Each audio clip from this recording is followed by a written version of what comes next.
Now after you get done doing that chore, you're treated to having to force yourself to use magic. And when you get in here, use a jump spell. You know, once you have a pretty good idea, and if you don't know what you're doing, which thankfully I had a navigator, you'll fall in here again before you really realize where that gay-ass pit is. But use a jump spell to get across. Is it necessary? No. But go ahead and try. And don't fuck with the statues as shown. Sure, you might get something out of it, but, you know, given the fact you're basically walking through a crime scene, you're walking through a meth factory, you know, these iron knuckles are playing Solid Snake. They're hiding in every nook and cranny, waiting for you to slip up so they can get behind you and CQC your ass.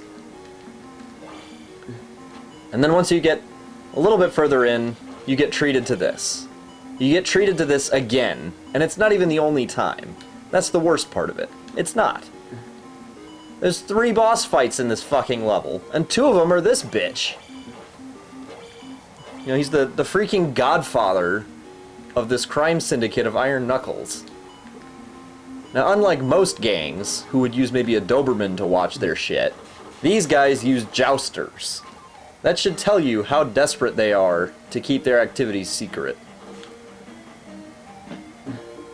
See, they don't have a permit. They don't have a permit to make their shit like the old widows in the towns.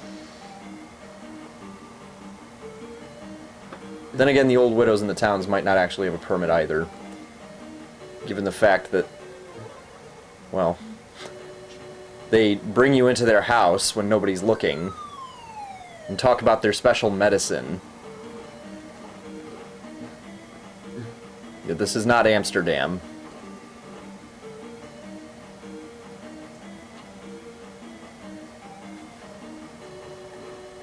And, as shown, no enemies. So clearing them out is always a good idea. Even if you get killed, the enemies will not be there.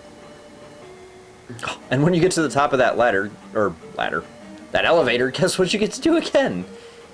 You get to jerk yourself off a little more. And if you're like me, you'll pretty much have nothing left in your body to give. And then you get to go through this hallway again. And get fucked again. Shamelessly. I don't know how I managed to walk through that without getting hit, but I took it. Very, very happily. Actually, the easier way to deal with this guy would be to down thrust over his head, but I really, for some reason, was adamant that he fall in that pit and die. I don't know, there's some kind of satisfaction in watching them get hosed.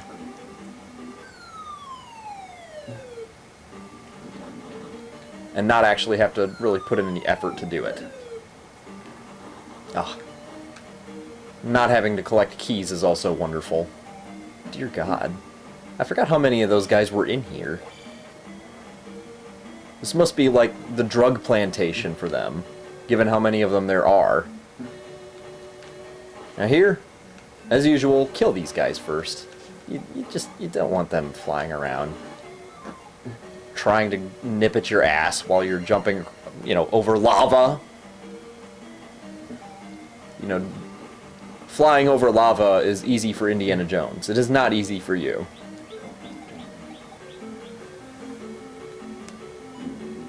Ugh.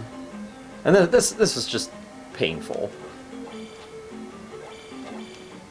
Now, these guys, when they are threatened, when you move too close to them, when you jump, I should say, they can move with astonishing speed. Now there, as I'm sure you noticed, my magic meter filled up, which should tell you that I had to die, so that I could actually cross this shit.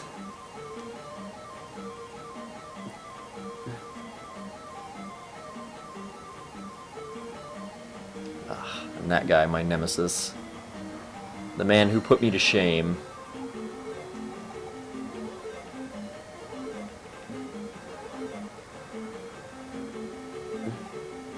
And not taking my own advice, I mess with the statue.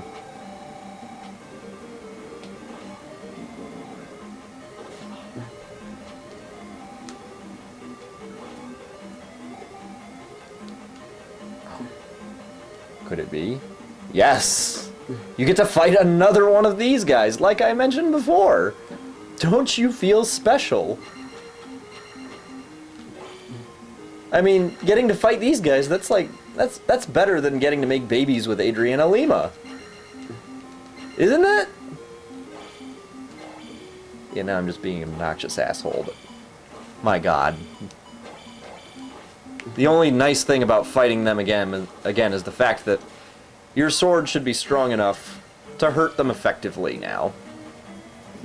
Unlike when you get to fight that guy the first time in level 3. Where your little butter knife, your little shank, that Link made so that he could escape the prison guards, you know, that shit just wasn't ready. And this is just pure stupidity. You know, there's moments where somebody will do something. I mean, mistiming something is one thing, but when you just do something flagrantly dumb, there's no excuse. This is one of those moments for me. For some reason, partly because I was chasing him, but I didn't realize that pushing him back, I was going to grab that doll. And it didn't register that while I grab that doll, he is going to very happily fuck me while I'm holding it in the air, like I just found a golden dildo.